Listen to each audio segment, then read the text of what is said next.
Now we move on to find out the equation of the tangent to a hyperbola at some given point on the hyperbola. So as shown here in the figure, let's consider we are given some point x1, y1 that lies on the standard hyperbola, which has equation x square upon a square minus y square upon b square equal to 1. Alright, and we have to find out what will be the equation of the tangent drawn at this specific point. Okay.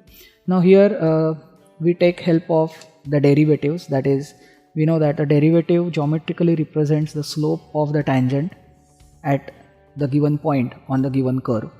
Okay, so therefore differentiating with respect to x, we get 2x upon a square minus 2y dy by dx upon b square equal to 0. Right, so cancelling 2, we get dy by dx is equal to b square x upon a square y. Right? So that's the slope of the tangent at any general point on hyperbola. Now since we want the slope at the point x1, y1, so therefore we will write dy by dx at x1, y1 is equal to b square x1 upon a square y1. Okay, so this is a very important information we have got. That is, we have got the slope of the tangent at point x1, y1. So now since we know the point and we know the slope, we can easily write the equation of the tangent using slope point form. So therefore let's write it. We have y minus y1 is equal to m, that is b square x1 upon a square y1 into x minus x1. Right. So therefore if we simplify this, finally we will get the equation as x1 upon a square minus y1 upon b square is equal to 1. Okay, that's the equation of the tangent. So if you see what has happened in the original equation, wherever we had x square and y square terms, right, they got changed to x1 and y1 respectively. Right, so that is, you can visualize x square as x into x and make one of the x as x1. Okay, that is where we get the term x1. So it's that easy to remember, which is exactly similar to what we found in case of ellipse also.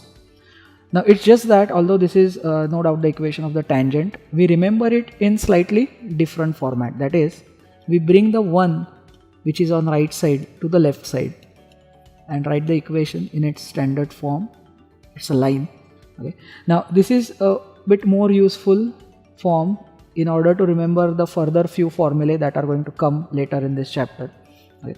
Now in this case, whatever is the left hand side of the equation, we denote that expression as capital T. Okay. So in short, cryptically we remember this equation in the form of t equal to 0. So later on we are going to encounter different other formulae in which we will be using the letter t, which refers to this particular expression which is on left hand side. Okay, so let's keep that in mind. Now this equation which we derived, that was involving the coordinates of that point directly, that is a Cartesian coordinates.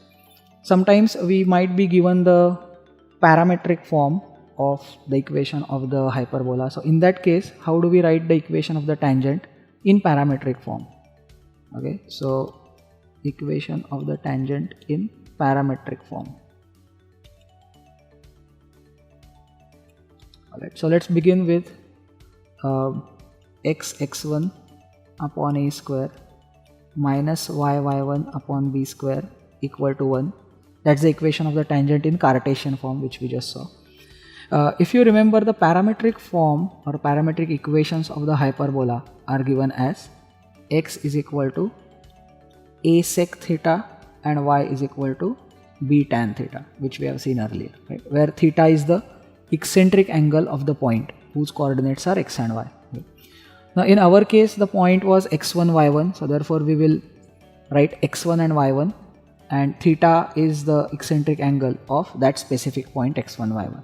So therefore on substituting these in the equation we have obtained, we get x into a sec theta upon a square minus y into b tan theta upon b square is equal to 1. So therefore cancelling a and b from respective terms, we get x sec theta upon a minus y tan theta upon b